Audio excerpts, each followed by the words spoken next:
Could a systems thinking approach change my life? In a short answer, yes.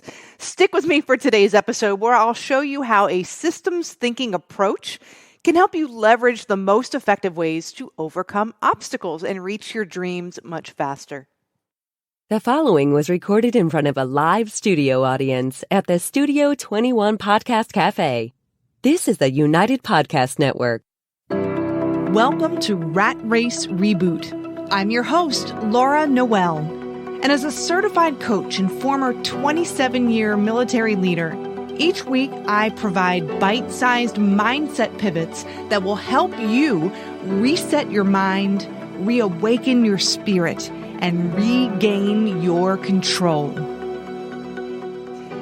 Good morning, good afternoon, wherever you are in the world. I'm grateful you're here. And we're here today talking about systems thinking, a different approach, a different way of thinking that I think can help you leverage the right opportunities. That's what Rat Race Reboot is all about. It's about understanding your mind, how to leverage the right opportunities so you're not in the rat race and you're moving a lot farther, a lot faster, maximizing your potential.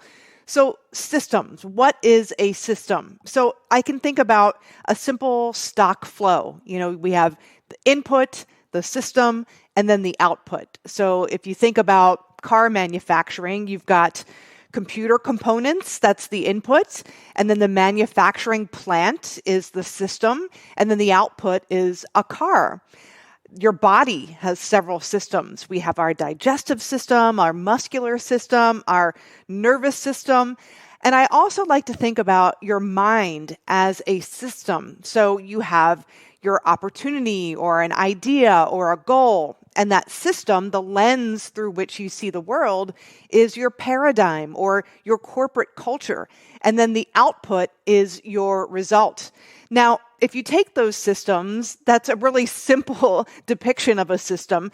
And if you continue through that input, system, output kind of mechanism, you're going to reach status quo continually because there's no obstacles or challenges. And that's what happens for a lot of people is they want to be stable. And there's no such thing as stability. If we remember, the law of vibration states that everything is in constant change and constant motion. We live in an ocean of motion. So there's no such thing as stability. We're either in a state of growth or a state of decay. And so when we are just thinking linearly, we're not really incorporating any ebbs and flows or any obstacles or challenges or changing our system in any way, that can keep us stuck in a prison of our own making. So I want to introduce the idea of, in her book, Donna Meadows' book, Thinking in Systems, A Primer, she talks about 12 different leverage points in systems. And leverage points are just points of power that oftentimes can seem counterintuitive, but they can help you move forward a lot quicker. Feedback loops are one of those leverage points. And feedback loops consist of reinforcing loops and balancing loops. And those in and of themselves are a leverage point. And I love her quote here. She says, reinforcing loops or reinforcing feedback is a vicious circle that can cause healthy growth or runaway destruction. That's pretty powerful. Now, if you think about money in your bank, so you have money in savings and that earns interest. And the more money you put in, the more interest you earn and the more money you have. So it's a continuous cycle. So this cycle is building on itself. It's a reinforcing loop. And that's a positive look at how a reinforcing loop can help cause growth. But if you take the other side of this, money in the bank, you overspend and you need to use your credit cards and then you're charged interest. So then you have less cash because you're paying the bill plus interest. And then you get stressed and you use the card more and the interest compounds, it accumulates and it spins out of control. So another example at work is the relationship between a supervisor and an employee. So that supervisor might provide positive feedback, positive reinforcement, and then that employee does better at work, and then they get the positive feedback, and then they continue performing. The other side of that is true too. Maybe if that supervisor is providing negative input or negative feedback, and then it affects the employee's attitude, and then their performance declines, and then they get more negative feedback. And it's, again, a self-fulfilling prophecy.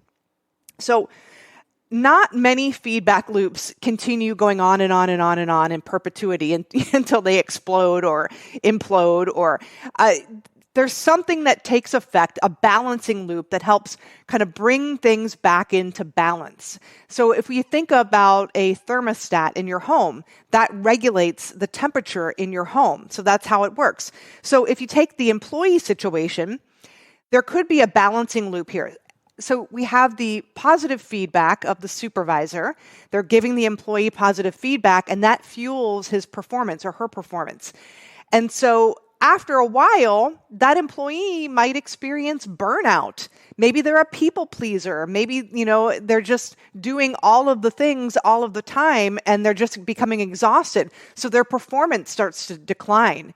And then we have equilibrium.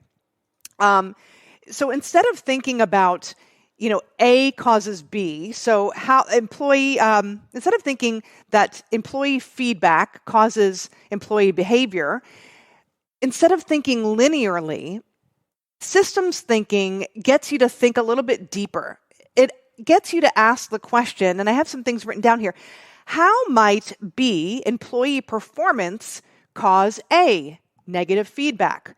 Or how might A, negative feedback, reinforce or mitigate B, poor performance? And if you take it in the context of money, how can A, so instead of thinking, I have no money in the bank, so therefore it's causing B, debt to accumulate, think about how might B, debt, cause A, not having any money?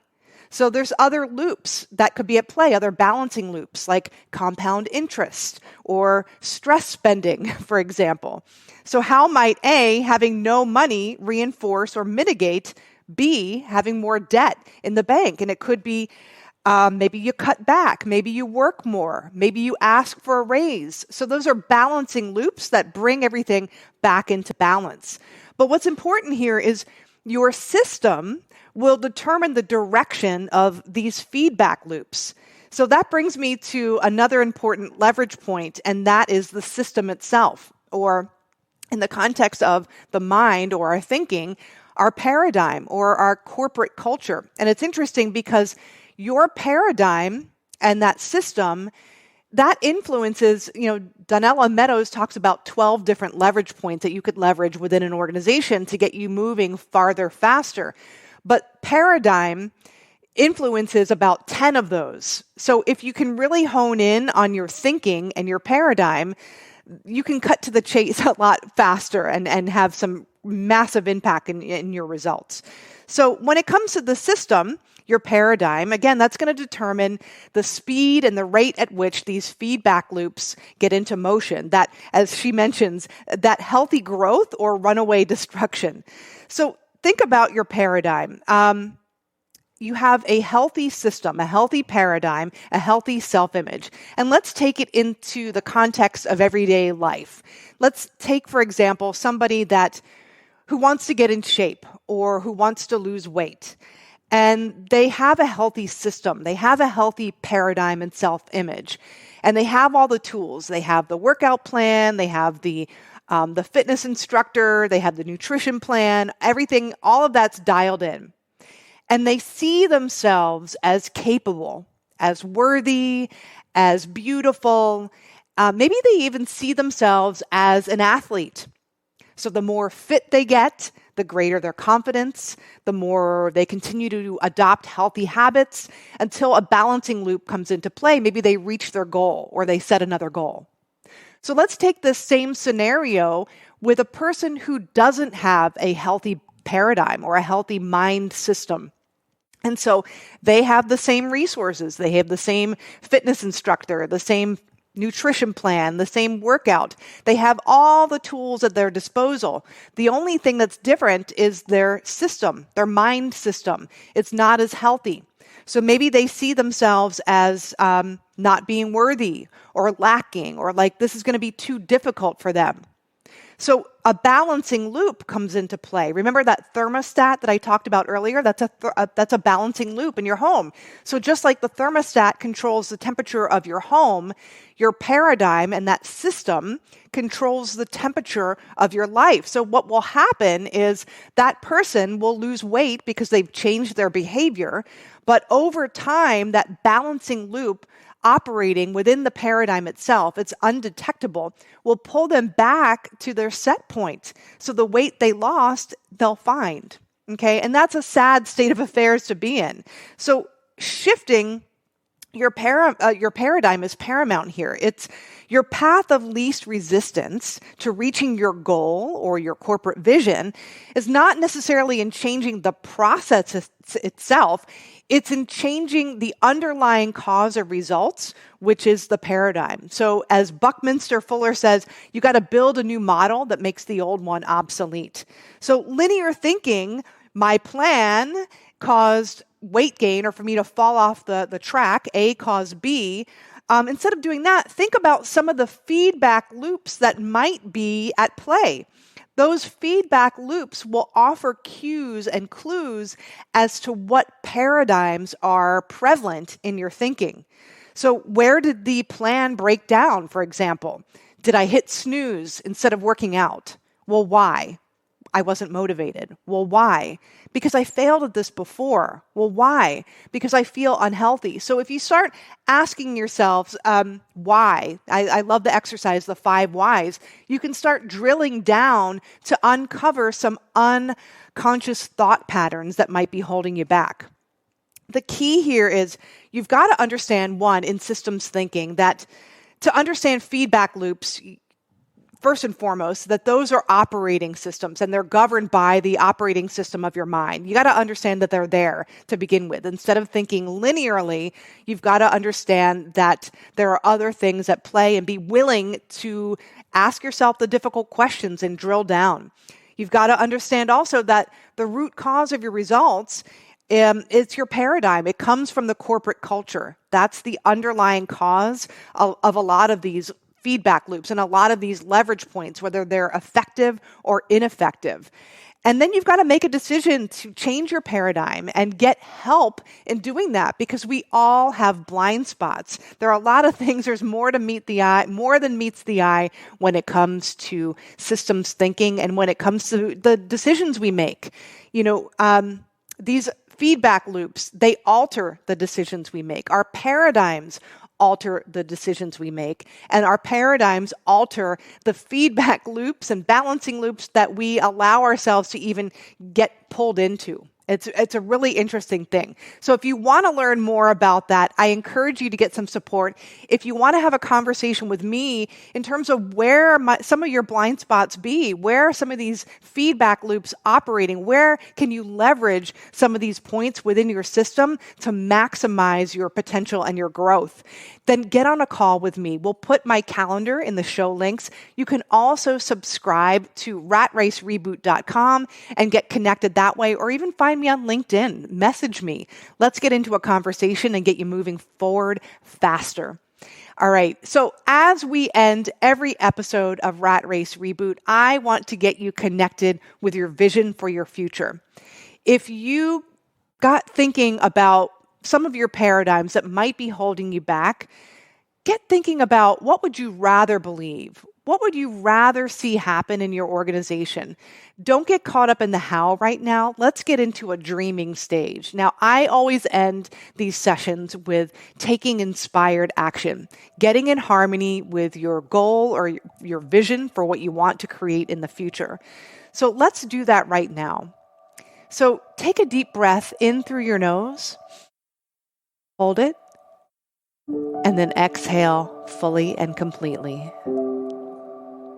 Letting go of any thoughts that aren't serving you anymore, the stress of the day. Take another deep inhale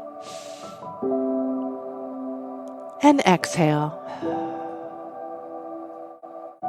And take one more deep inhale. And exhale fully and completely.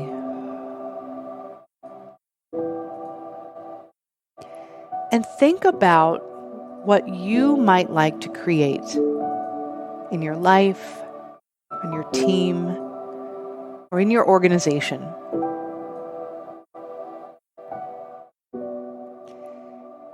And if you see some habitual behaviors that you're adopting or you've adopted, ask yourself, is this behavior, is this thing that I'm about to do serving my highest goal? And if you find that that activity that you're about to do is a habit and you don't really know why you're doing it, well, just recognize that it's become a part of your paradigm. But the good news is you get to change your paradigm and get it back in alignment with what you truly desire and what you know is possible. So what do you want? Bring that to your mind's eye.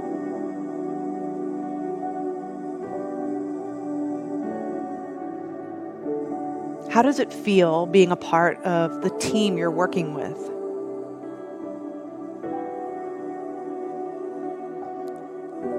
How do you want it to be? What kind of impact are you having? And how does it feel working in the exact type of environment that energizes you?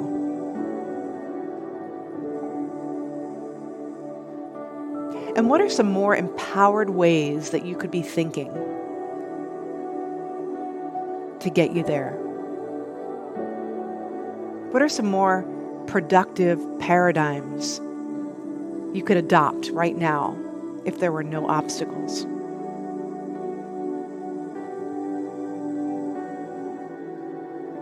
And as ideas float to the top of your mind, just jot them down.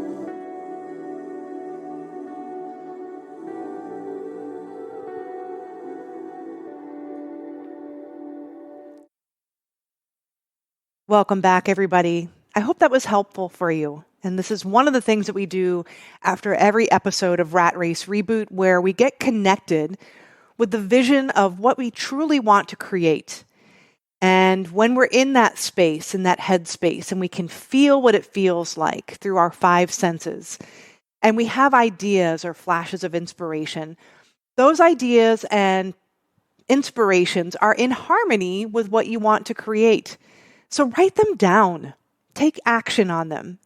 And if you have questions or need support, definitely reach out to us at ratracereboot.com. Book a call on my calendar or reach out to me on LinkedIn. I'm excited that you were here joining us today, and I look forward to seeing you next week. Remember, everything's created twice. First in your mind, always, and then in physical form. I'll see you next week.